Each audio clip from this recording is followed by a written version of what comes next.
welcome guys, how you doing? It's been a while since I've given an update on the car. Essentially, the whole process has taken a while due to waiting for a lot of parts and the time it's taken me to obviously only get the weekends to work on the car. So yeah, a lot's happened since the last video, so we'll go through that and show you that. Unfortunately, I lost a lot of GoPro footage when I was putting the motor together, so I was only able to make like a real brief montage, which I'll throw in after this. But I mean, essentially, other than that, there wasn't really anything super special there. So yeah, I'll show you the car and what's been going on.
Alright, so here it is. Yeah, it's obviously a lot's changed since the last time. The motor is obviously back in the car. And yeah, I'll just give you guys a real quick rundown. I won't bore you with too many details. Motor is essentially the same bottom end, just I had to put a new set of pistons in, so just went to the Nitto pistons.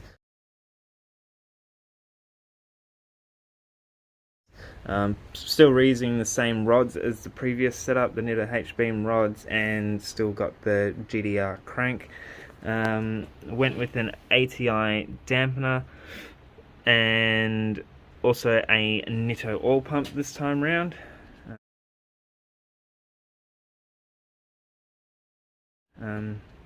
Yeah, so that's bottom end.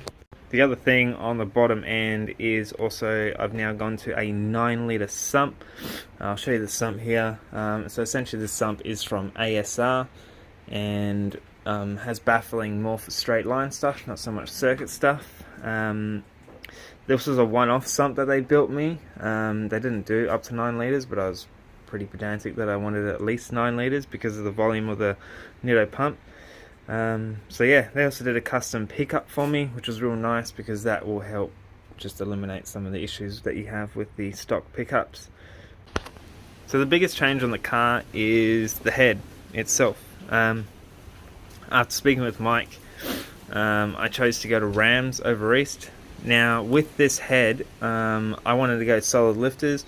Now the reason I didn't go a Neo head or an RB26 head or anything like that is, well, I just wanted to see what I could do with the 25 head.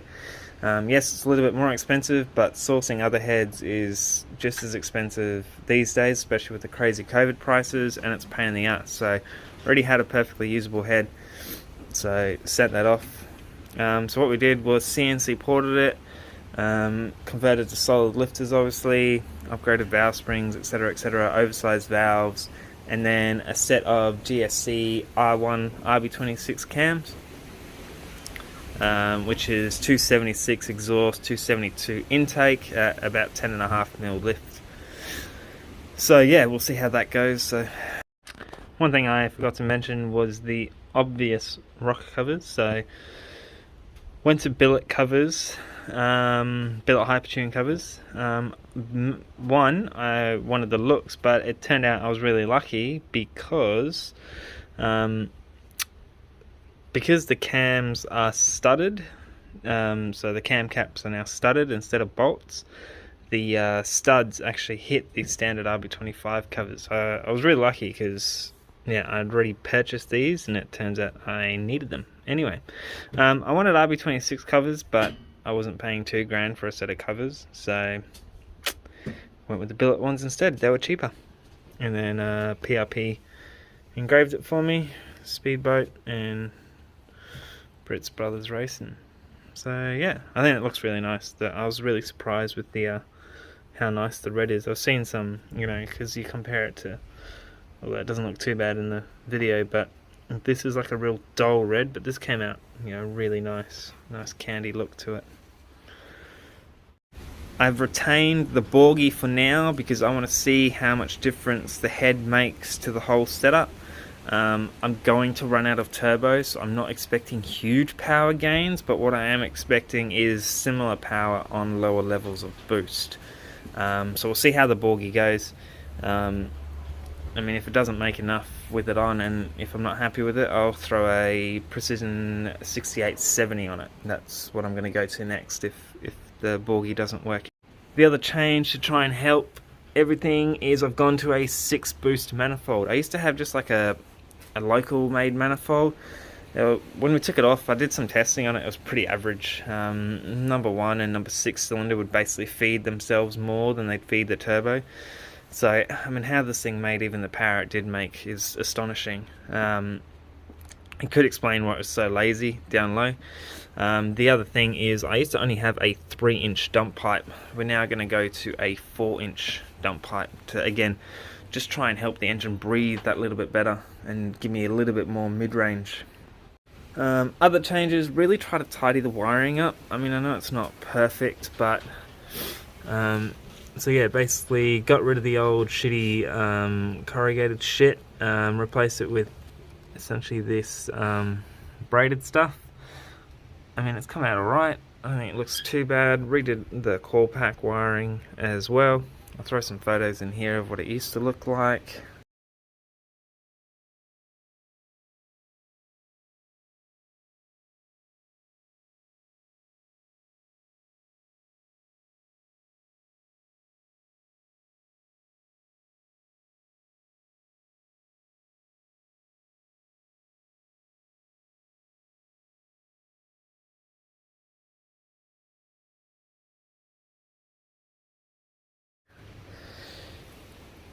And then yeah, tidied all this up again and just try to route it nice and neatly under the motor. Like for example, the trigger wiring now runs through here. It's hard to see because of the light, but I'll show you a photo.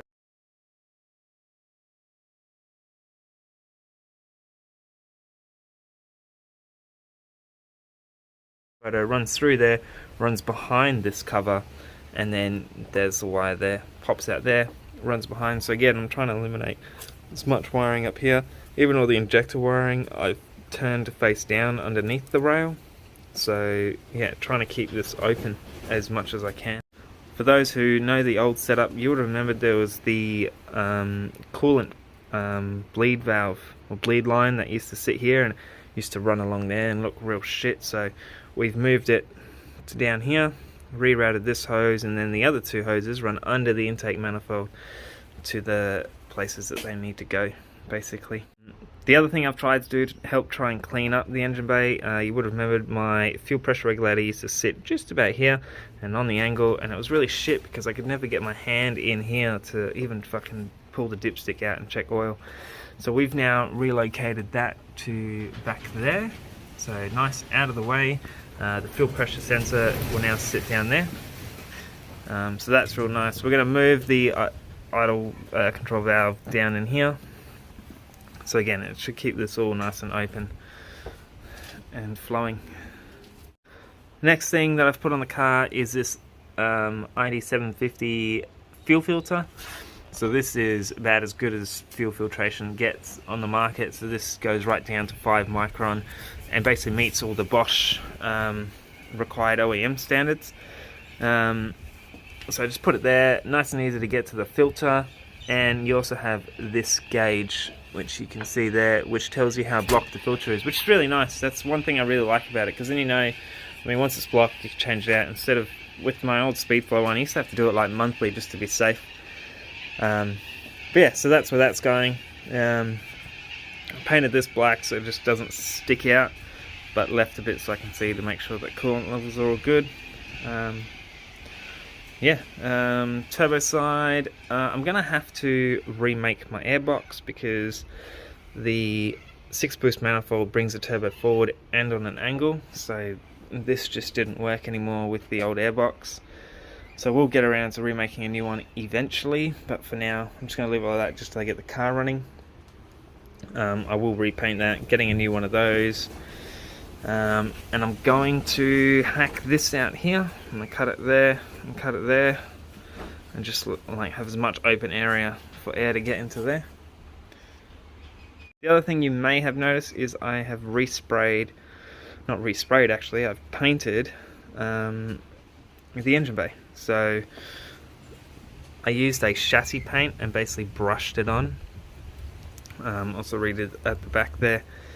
And it came out alright. I mean, it's not perfect, it's by no means perfect, like this didn't come out super nice, but it looks a shit ton better than it did, and it's not gonna fucking rust, so pretty happy with it. If you're keen, I did take some video of that, and I do have that, and I'll throw it on a separate video if you want to see that. But yeah, I mean, it came out real nice. I'm pretty happy with it. I mean, I also did like these sections here, repainted that, did the rear bar, did the catchment there, so yeah, I mean, it came out alright. Pretty happy with it, to be honest. Other change went with 1650 Bosch injectors. Because these were a bit shorter, we just had to remake these spacers, which was fine, so I went with them. Yeah, so that should be, I shouldn't have any more fuel issues, because I was maxed out fuel before, so we should have a little bit more room to breathe fuel-wise, which will be nice. I did respray this. I do need to polish it though. I am thinking about respraying it same color as the turbo, because we ended up scratching it when we put it in because of how big the sump is. So I need to fix that anyway. So I was thinking, do I try and go this again, or do I just bite the bullet, back it down, and go the same red as the turbo? Let me know what you think. The idea was to have it black and then with the right light have some candy red pop through, but how many times that's going to actually freaking happen? Fuck, I don't know. Probably not a lot.